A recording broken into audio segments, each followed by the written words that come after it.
Welcome to Sigma Solver, guys. Before I start the video, I want you guys to smash the like button. This helps the YouTube algorithm and keeps me motivated. And if you are new here, then subscribe to my channel and press the bell icon so that you never miss an update. So, without any further ado, let's get started. Today, we are going to look at a hands-on tutorial on calendar invites and how we can integrate them to our backend systems, right? So first we'll understand that what are calendar invites a bit and then how that enhances the user experience. So first of all, why does it even matter, right?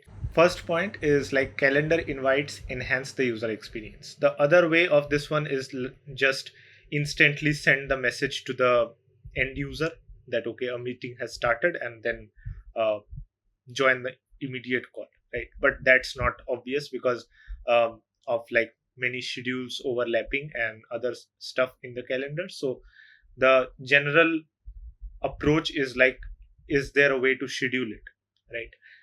The next point is this provides a seamless reminder functionality for registered events, right? So let's say if somebody has registered for a webinar, then we can provide them periodic reminders like 1 day ahead, 4 hours ahead, 30 minutes ahead.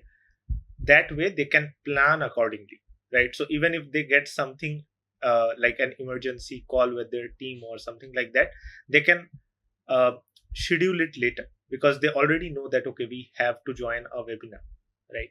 So reminder functionality is also a part why people choose calendar invites over just an immediate call.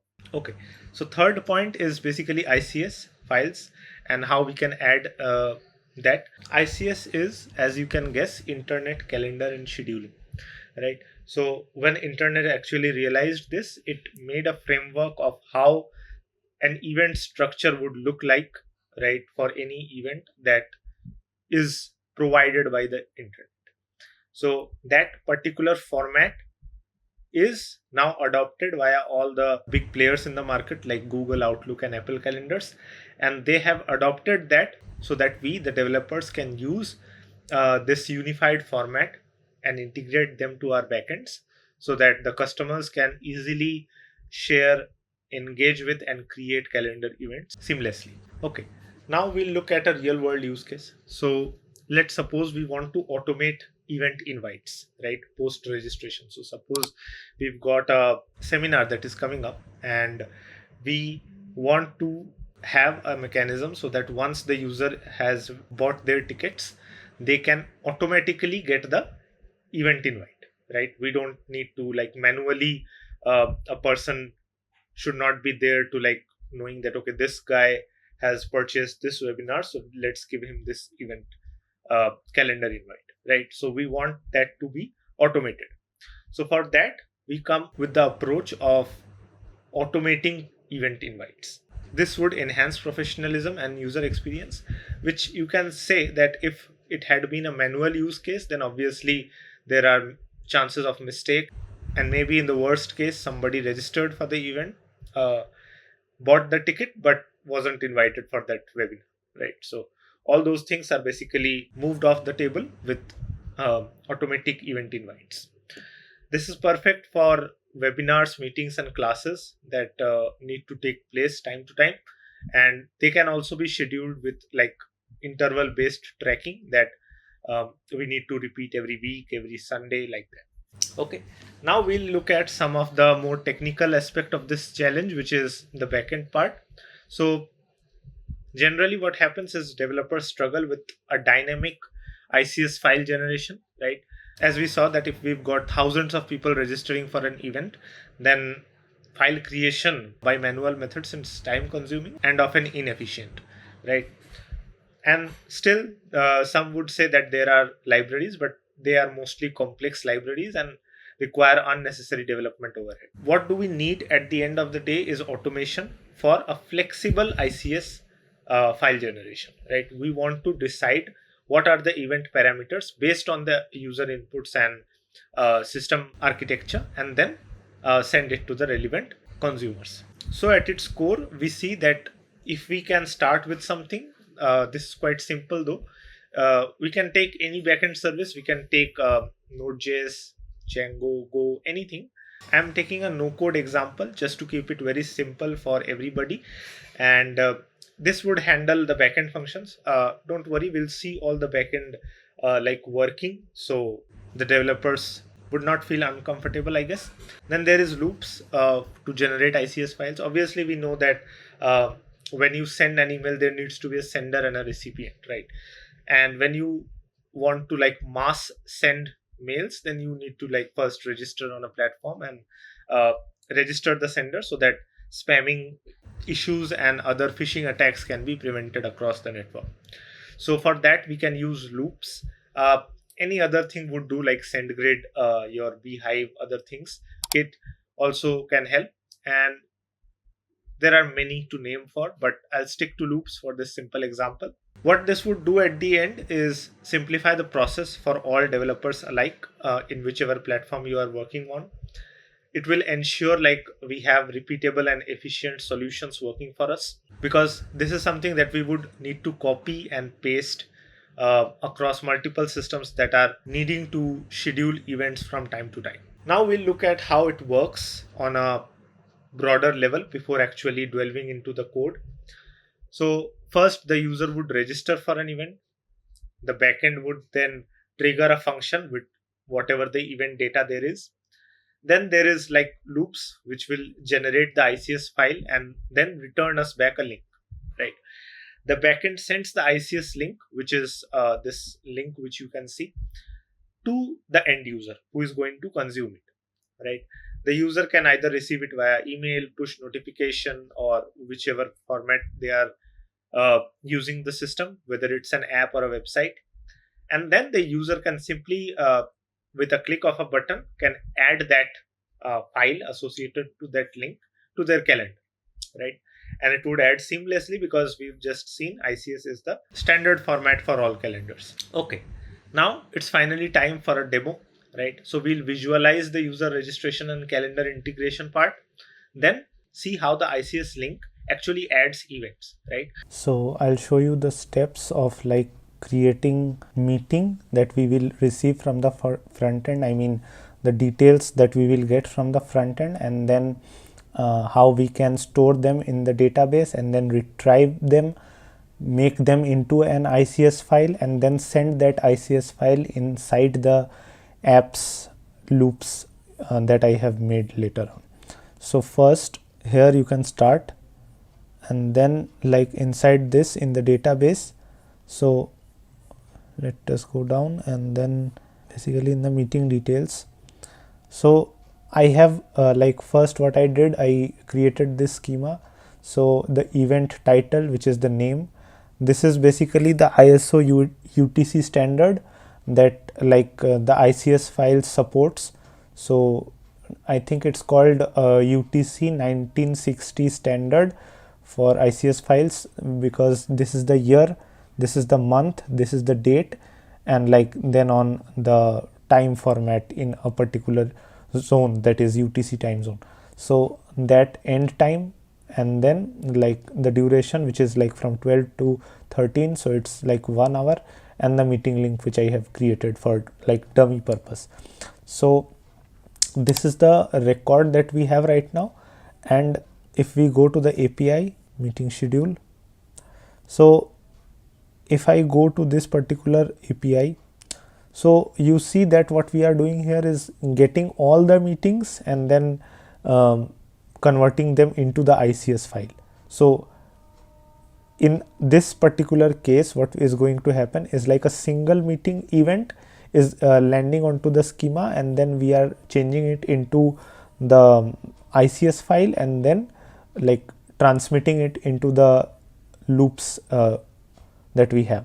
So first of all, that is we create all these records and basically convert it into the rows and columns, and then basically put it into the ICS file format that I just showed you previously. And right now what I can do is I can run it. So if I run this thing, we will get this like URL. Okay, so what we can do is we can, so this is the URL that we are expecting here.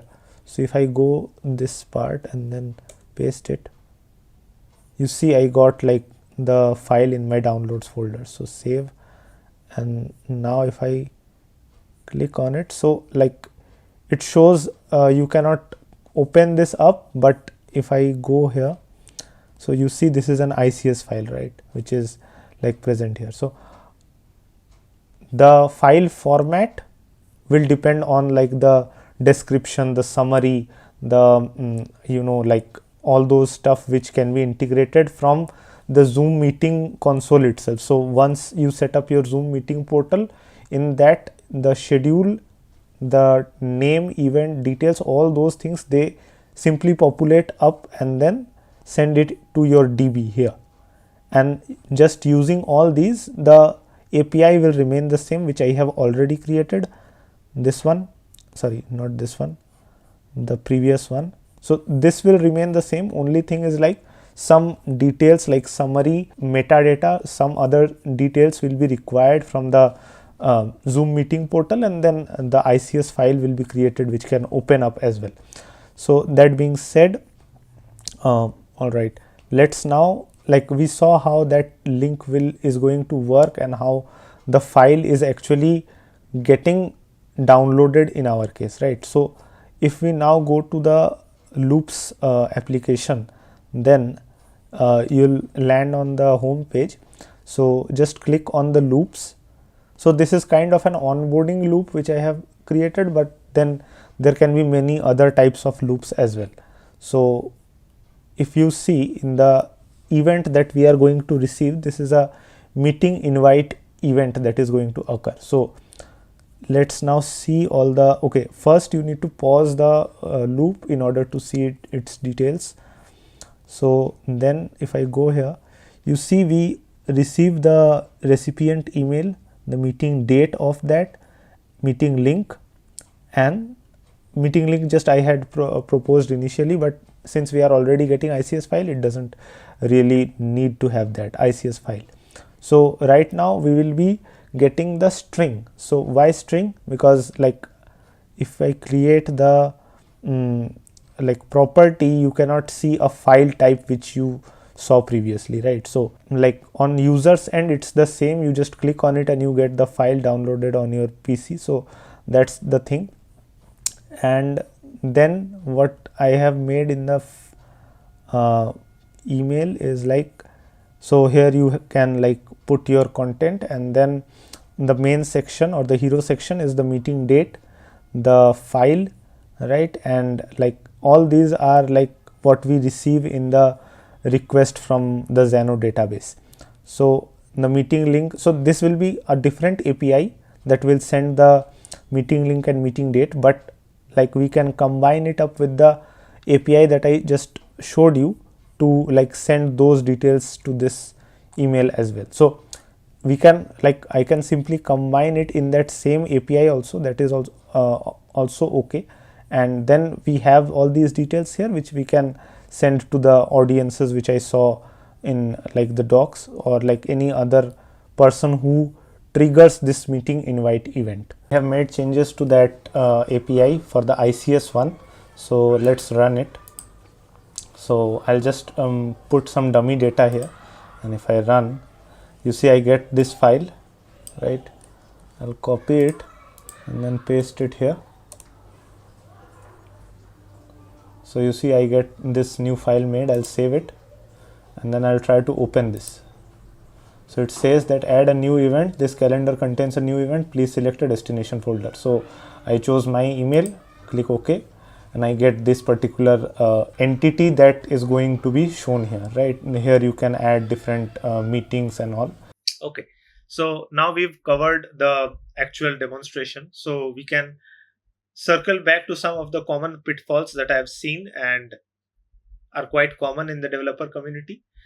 One is we need to avoid incorrect date and time formats, right? That is kind of the most important part, which gets wrong and eventually leads to like failed attempts or incorrect attempt to generate ICS files. Next is we need to provide all the required parameters to loops. right? The registration part, the which target are we setting, what is the particular campaign name and stuff, right?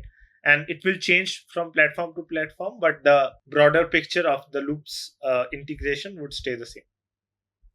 Then we'll have to look at the time zone fields, right? Because with the event of ICS, we always need to remember that it is not bound to a particular time zone like IST or EST, PT, like that, right? It's kind of a uniform timestamp in most probably UTC or GMT that gets translated into multiple time zones as per the end user needs to adapt, right?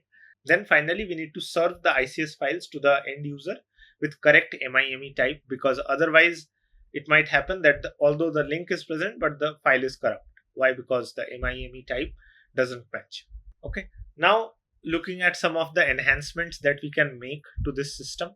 So one is automatically email the ICS files with confirmation messages to the end users. That is a popular method these days. We can add multiple sessions in one calendar invite as well, so that like if a lesson needs 3 sub invites, that we can add those. We can integrate reminders on recurring events seamlessly, so that if we have like every third week of the month, 5 days, we have some event and we want reminders for that, so that everybody gets to know and prepare themselves. We can integrate that. Then there is sync directly with Google APIs for real-time updates, because it might happen that a new meeting comes in and you need to reschedule the existing webinar or request rescheduling features. So that then there is an option to add personalized details like event links or QR codes, right, which can offer some additional perks to the registered users. So that is also available. Now, all these enhancements, and like apart from the tutorial we saw, all these things are basically part of the broader umbrella of learning that we offer at the Sigma Solver community. To learn all these advanced event scheduling topics that I just discussed with you guys, and also know how to use these advanced ICS templates in your backend, right? Get it integration ready, or if you need some help in actually integrating, we can have some live sessions as well. So all that is available inside the Sigma Solver community, which you can join by simply clicking the link in the description below. If you still have any doubts, then feel free to reach out in the comment section below. If you liked this video, then give it a thumbs up and subscribe to my channel for the upcoming videos. Till then, happy solving. Hey there, before you go, I've got some fantastic content lined up for you. Over here, we've got some videos and playlists you might enjoy. But first, if you haven't already, make sure to hit that subscribe button and ring the notification bell so that you never miss out on any of our future uploads. Thanks for watching, and I'll catch you in the next video.